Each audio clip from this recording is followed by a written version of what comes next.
Wherever you go, whatever you do, throw a little at it. Omax, Vest and Briefs. முதலமைச்சர் Stalin 5000 rupees பெண்களுக்காக கொடுத்ததுதான் கொடுத்தாரு. அரசியல் கட்சிகளை தாண்டி இதை பொதுமக்களே கலாய்க்க ஆரம்பிச்சாங்க. இது ஒரு பக்கம் இருக்க, திமுக கூட்டணியில காங்கிரஸ் ஆட்சி அதிகாரம் இந்த பஞ்சாயத்தை பெரும் பஞ்சாயத்தை ஓடிக்கிட்டு இருக்கு. இதெல்லாம் தான் இந்த பக்கா பாலிடிக்ஸ் பகுதியில் பார்க்க போறோம்.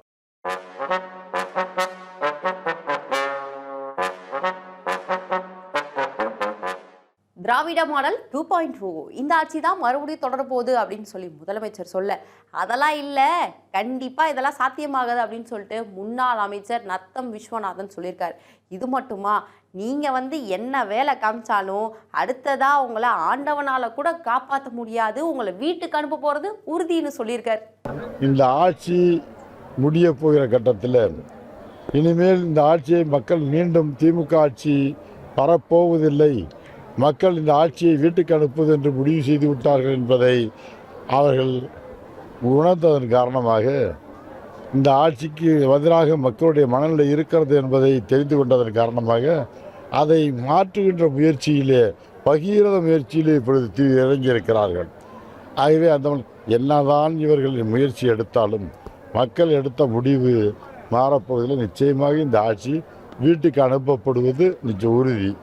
காரணம், இந்த 5 ஆண்டு காலம் மக்கள் விரோத ஆட்சியை மக்கள் விரோத ஆட்சியாக இந்த மக்கள் அனைத்து இந்திய அண்ணா திராவிட முன்னேற்ற கழக ஆட்சியிலே செயல்படுத்தப்பட்ட திட்டங்கள் அத்தனையும் முடக்கிவிட்டு, அதே போல் சட்டம் ஒழுங்கு பேச்சு சீர்கேட்டை உருவாக்கி இன்றைக்கு மது கலாச்சாரமும் பாலியல் பலாத்காரமும் எங்கு பார்த்தாலும் கஞ்சா போதைப் பொருள்களின் சந்தைக்காடாக தமிழ்நாட்டை குட்டிச்சவராக்கி முதலமைச்சரிலிருந்து அனைத்து அமைச்சர்களும் வாயை திறந்தாலே பொய் தான். ஆக பொய்யை மூலதனமாக கொண்டு மக்களுடைய மறதியையும் மூலதனமாக கொண்டு ஆட்சியில் பிழைப்பு நடத்தி கொண்டிருக்கிறார்கள். இந்த ஆட்சியை காப்பாற்றுவதற்காக நேரத்தில் சங்கரான்னு ஒருத்தங்க புலம்புவான்னு சொல்லுவாங்க. அதே போல் இந்த ஆட்சி முடிய போகிற நேரத்தில் இந்த ஆட்சியை காப்பாற்றுவதற்கு ஏதாவது பகிரத முயற்சி எடுத்துக்கொண்டிருக்கிறார்கள். அதனுடைய விளைவு தான் இந்த 5000 ரூபாய்.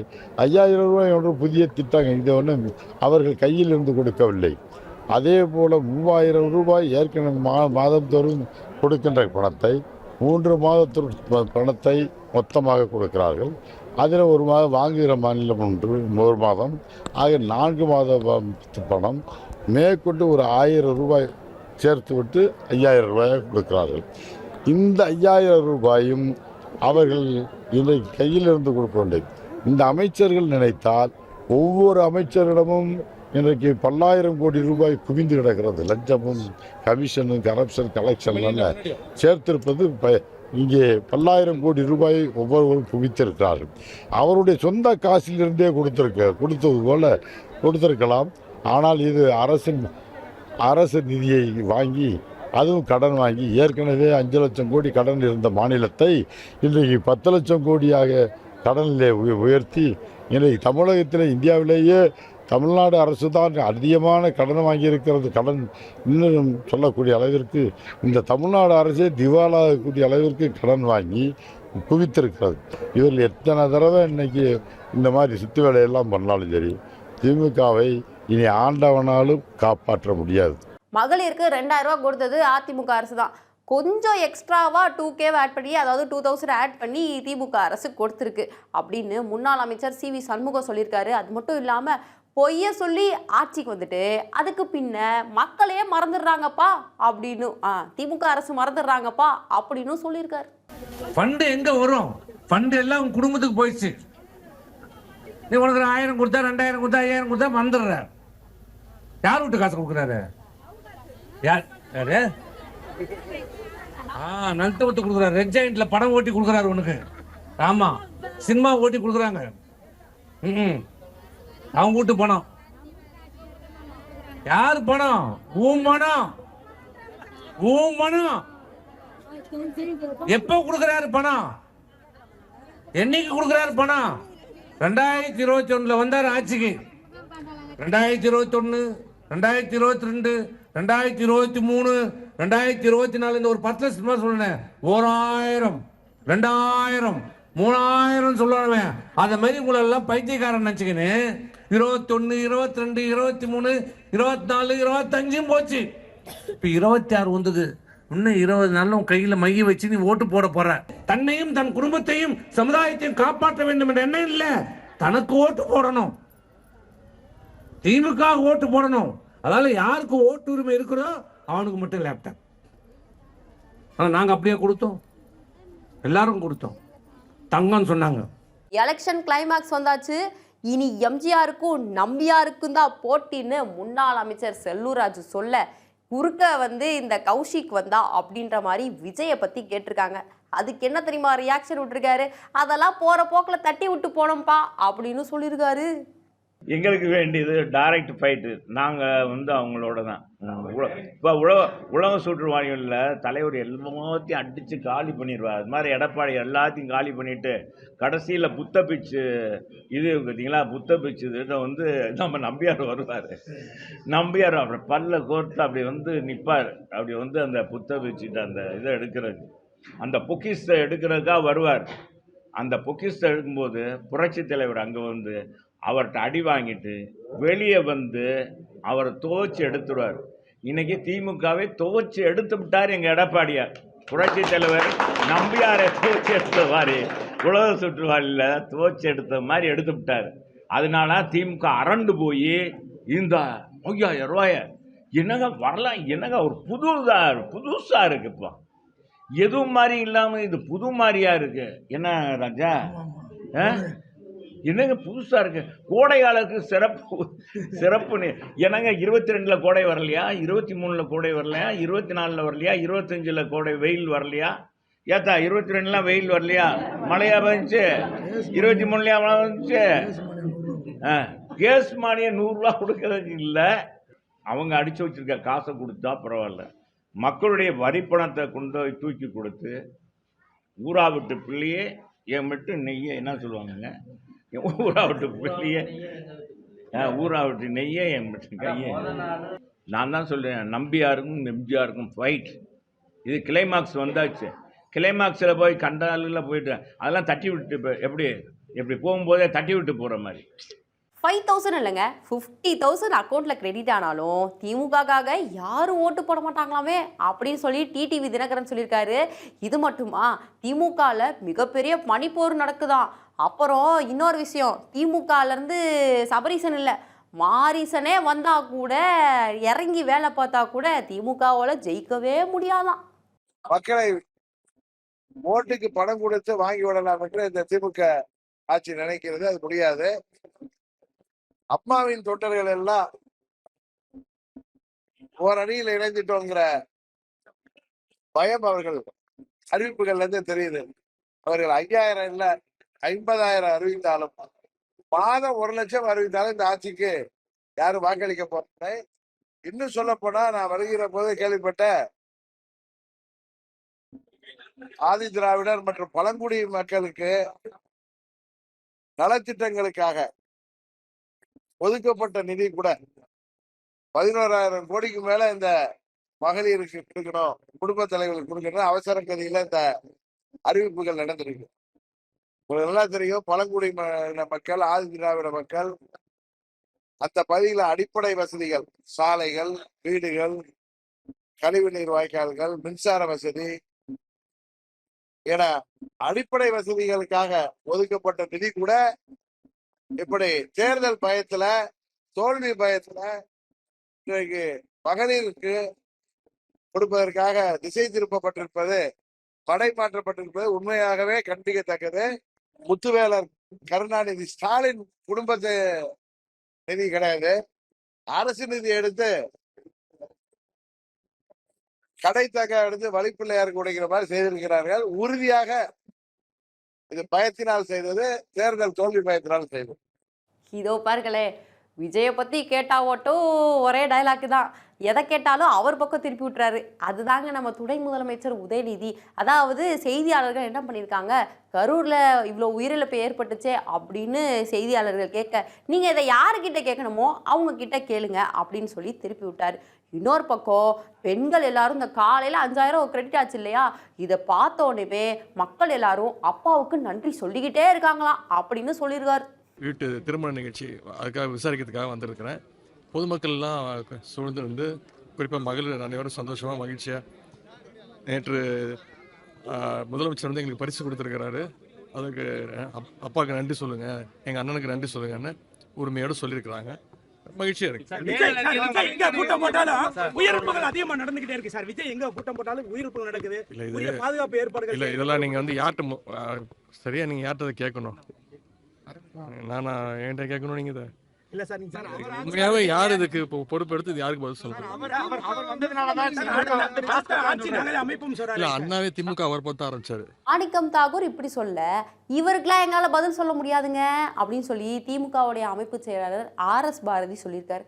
இன்னும் என்ன சொல்லியிருக்காரு அப்படின்னா, ராகுல் காந்தி, கார்கே, செல்வ பெருந்தகை இவங்களுக்கு மட்டும்தான் எங்களால் பதில் சொல்ல முடியும் அப்படின்னு சொல்லி ஸ்ட்ரிக்டாக சொல்லிட்டாரு. இதுக்கு ஒரு வேளை காரணம், இவங்கெல்லாம் ஆட்சியில் பங்கு கேட்க மாட்டாங்க, ஒருவேளை அவர்னா கேட்பாரு அப்படின்ற மாதிரி இருக்குமோ? அந்த கூட்டணிக்கான பேச்சுவார்த்தை, கூட்டணி ஆட்சிகள் பேச்சுவார்த்தை இனிமேல் இருக்கும்னு நினைக்கிறீங்க? இனி இருக்கிறதுக்கு சான்ஸ் இல்லை. தெளிவாக திட்டவட்டமாக தலைவர் சொல்லிட்டார், கூட்டணி ஆட்சி கிடையாது. கூட்டணி ஆட்சி தமிழ்நாட்டு மக்கள் ஏற்றுக்கொள்ள மாட்டார்கள். ஆகவே தெளிவுபடுத்தி விட்டார். ராகுல் காந்தியிலிருந்து மற்றவர்களும் அதை ஏற்றுக்கொண்டாலும் அதாவது காங்கிரஸ்ல ராகுல் காந்தி கேட்டால் பதில் சொல்லலாம், செல்வ பெருந்தகை கேட்டால் பதில் சொல்லலாம், கார்கே கேட்டால் பதில் சொல்லலாம். எல்லாரும் கேட்டுட்டு இருந்தாங்கன்னா அவங்களுக்குலாம் பதில் சொல்லலாம். இவங்க 3 பேர் தான் அத்தாரிட்டியா. ஒன்று all India Congress president Kharge, Congress leader ராகுல், தமிழ்நாட்டுடைய தலைவர் செல்வ பெருந்தகை. இந்த 3 பேர் கேட்டாங்கன்னா அது பதில் சொல்லலாம். இருங்க RS பாரதி விஜயை விட்டு வைக்கல. ஒருத்தன் எவ்வளோ நேரம் தான் விசில ஊதுவான், ஒரு கட்டத்தில் அவனே வெறுத்து போயிடுவான், இல்லைன்னா அவனே மேலே போயிடுவான் அப்படின்னு சொல்லி கொஞ்சம் இடக்கு முடக்கா தான் பேசியிருக்காரு. விசில் ரொம்ப நேரம் ஊத முடியாது, தம் இருக்கிற ஒரு விசிலுக்கு ரொம்ப ஆயில் கிடையாது. ஒரு மனுஷன் எவ்வளோ நேரம் விசில் ஊதும், சும்மா கொஞ்ச நேரம் போடும், அதுக்கு மேலே ஊதுனா வேலை பண்ணும். இப்படி ஆட்சியில் பங்கு வேணும்னு காங்கிரஸ் நிர்வாகிகள் சொல்ல, ஆனால் மாநில தலைவரோ கட்சி நிர்வாகிகள் என்ன சொல்கிறாங்க அதை பற்றி நமக்கு என்ன, அதை கொஞ்சம் கூட கண்டுக்காத மாதிரி அவங்க ஒரு கேள்வியை கேட்க இவர் ஒரு பதிலை சொல்கிறாருங்க. எங்களுடைய தமிழ்நாட்டு பெண்களுக்கு எக்கனாமிக் டெவலப்மெண்ட் வேணும், பொருளாதார வளர்ச்சி வேணும், கொடுத்துருக்காங்க, நாங்கள் பாராட்டுறோம், இன்னும் கொடுக்க சொல்லுவோம். Okay, thank you.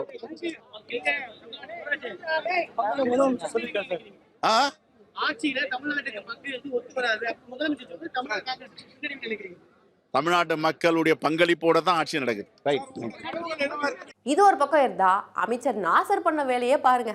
தோல்வி பயத்தால தான் பெண்களுக்கு 5000 rupees கிரெடிட் பண்ணாரோ முதலமைச்சர் அப்படின்ற மாதிரி கேள்வி கேட்க லைட்டா கார் எடுத்துட்டு சைலண்டா நவுண்டிருக்காரு. இன்னொரு பக்கம் கரூர் சம்பவம் அப்படின்னு சொல்லி கேட்டோடனே காரை நிறுத்துப்பா அப்படின்னு சொல்லிட்டு பதில் சொல்லியிருக்காரு. ஆனா அவர் கொடுத்த ரியாக்ஷன் தான் கொஞ்சம் ஓவரா இருக்கு. சொன்னதை சொல்வோம், செய்வதை சொல்வோம். மாண்புமிகு தமிழக முதல்வர்கள் தேர்தல் அறிக்கையில சொன்னாரு. அதன்படி இந்த தினம் இன்னைக்குதான் எல்லா மக்களுக்கும், தமிழக மக்களுக்கு பாத்தீங்கன்னா 1,31,000 பேர் பாத்தீங்கன்னா இன்னைக்கு எல்லாருக்குமே வந்து பொங்கல், ரம்ஜான், கிறிஸ்துமஸ் அந்த எப்படி அவங்க பண்டிகை மத வழிபாடு பண்டிகை கொண்டாடுங்களோ அது மாதிரி இன்னைக்கு எல்லாருமே மகிழ்ச்சியா இருக்கிறாங்க.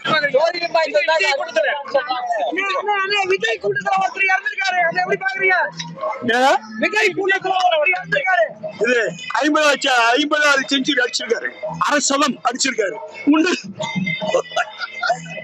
மதுரைக்காரங்களே கொஞ்சம் டிஃப்ரெண்டான ஆளுகதான் போல. என்ன பண்ணியிருக்காங்க அப்படின்னா, நூதன முறையில் டிஎம்கேக்கு எதிர்ப்பு தெரிவிச்சிருக்காங்க. எல்லார் வீட்லேயும் கோழி முட்டை கண்டிப்பாக இருக்கும், நிறையா பேருக்கு முட்டை பிடிக்கும். அப்படி இருக்கும்போது ஆட்சி நிர்வாகத்தில் திமுக எடுத்தது 0 கோழி முட்டை தான் அப்படின்னு சொல்லிட்டு கோழி முட்டையில் டிஎம்கேவை விமர்சனம் செஞ்சு பாஜக காரங்க டிஸ்ட்ரிபியூட் பண்ணியிருக்காங்க. ஸோ அது செம்ம வைரலாகவே போயிட்டுருக்கு.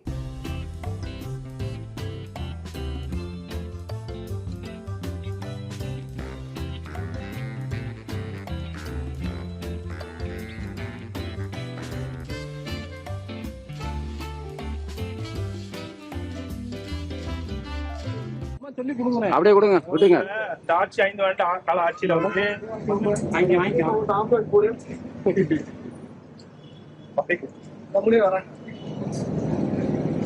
அதை எடுத்து சொல்லுங்கண்ணே, அப்பதானே தெரியும்.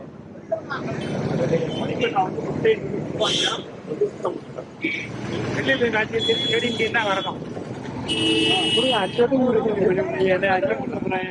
புதுச்சேரியில் அமித்ஷாவோட பேச்சை மொழிபெயர்த்த ஒருவர் நாராயணசாமியோட ஆட்சி நல்லா தான் இருந்துச்சு தெரியுமா அப்படின்ற மாதிரி சொல்ல, அதை பார்த்த, அதை கேட்ட, அதை கவனிச்ச அமித்ஷா என்ன பண்ணியிருக்காரு, இல்லை இல்லை நீங்கள் தப்பாக சொல்கிறீங்க அப்படின்ற மாதிரி சொல்லியிருக்காரு. அதை பாருங்க. मगर इस बार भारतीय जनता पार्टी और AINRC का अलायंस, AIDMK का अलायंस हम लक्ष्य कर चले हैं कि 60% वोट के साथ more than 24 seat BJP alliance जीतेगी. ஆனால் இந்த முறை நாம் நம்முடைய கூட்டணி கட்சிகள் பாரதிய ஜனதா கட்சியோடு சேர்ந்து NRC, அஇஅதிமுக இந்த கட்சிகள் எல்லாம் சேர்ந்து 60% வாக்குகளை பெறுவோம். நாம் 24 இருக்கைகளையும் நமக்காக்கிக் கொள்வோம்.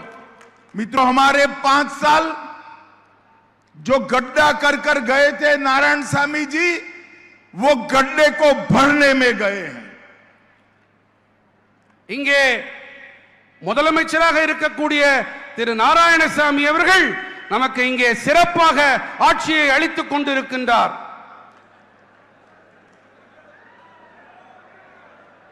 रंगसामी அவர்கள் இங்கே மிக சிறப்பாக गलत बोल रहे भाई. रंगास्वामी ने नारायण सामी गड्ढा कर गए थे, मतलब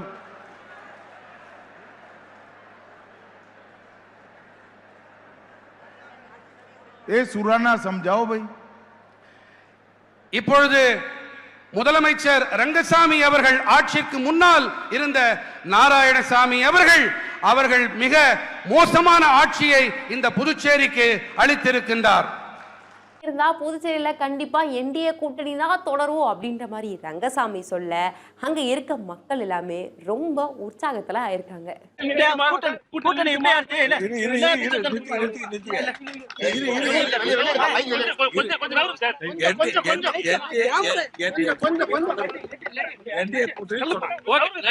தாவேக்கா அப்படின்னு சொன்னாலே ஒரு நமட்டு சிரிப்பு உதட்டோரத்துல வரும். காரணம் என்ன அப்படின்னா, ஒன்று விசில் ஊத ஆரம்பிச்சா நிறுத்த மாட்டுறாங்க, இல்லைன்னா மரத்துக்கு மரம் ஏறி தாவ ஆரம்பிக்கிறாங்க. இந்த மாதிரி நம்ம நினச்சிப்போம். ஆனால் இப்போ நான் ஒரு விஷயம் சொல்ல போகிறேன். என்ன அப்படின்னா, கள்ளக்குறிச்சி மாவட்டம் ரிஷிவந்தியத்தில் என்ன பண்ணியிருக்காங்க அப்படின்னா, 50 தாவேக்கா தொண்டர்கள் அப்படியே குண்டு கட்டா போய் திமுகவில் இணைஞ்சிருக்காங்க. இது என்னடா புது கதையாக இருக்குது, என்ன பிளான் பண்ணியிருப்பாங்க அப்படின்னு சொல்லி நம்ம நினைக்கிறதுக்குள்ள அடுத்த நிமிஷம் இல்லை நான் தாய் கழகத்துக்கே போகிறேன் அப்படின்னு சொல்லி தாவேக்கா கழகத்தில் இணைஞ்சிருக்காங்க. இது மிக பெருசாகவே பேச்சு பொருளாக இருக்குது. என்ன அப்படின்னா, திமுகவில் இணைஞ்சதும் அங்கே உள்ள வேஷ்டி துண்டு இதெல்லாம் கொடுத்துருக்காங்க. இப்போ தாவேக்கால போய் இணைஞ்சிட்டாங்களே, அப்போ அந்த வேஷ்டி துண்டெல்லாம் எங்கே போயிருக்கோம் அப்படின்ற மாதிரி நிறையா பேத்துக்கு டவுட் வந்திருக்கு.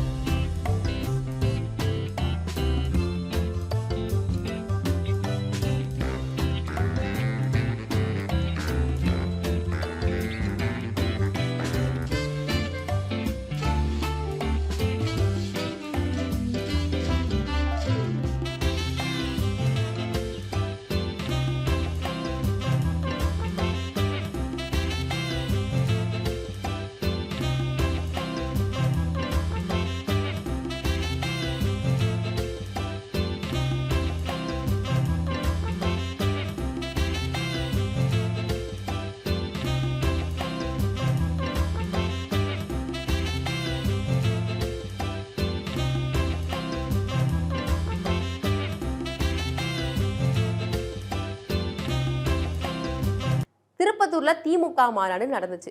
எப்பயுமே இல்லாத மாதிரி இப்போ என்ன பண்ணியிருக்காரு அப்படின்னா, முதலமைச்சர் ட்ரெயினில் போய் இறங்கியிருக்காரு. இதனால் என்ன ஆகுது அப்படின்னா, ரோடு எல்லாத்தையும் பிளாக் பண்ணாங்க. நிறைய ரோடு இடத்துல பிளாக் பண்ணனால மக்கள் கடுமையான வெயிலில் பாதிப்படைஞ்சாங்க. இது ஒரு பக்கம் இருந்தால், இங்கே காவல் காக்கிற போலீஸை எப்படி அழைச்சிட்டு போகிறாங்க அதை பாருங்க.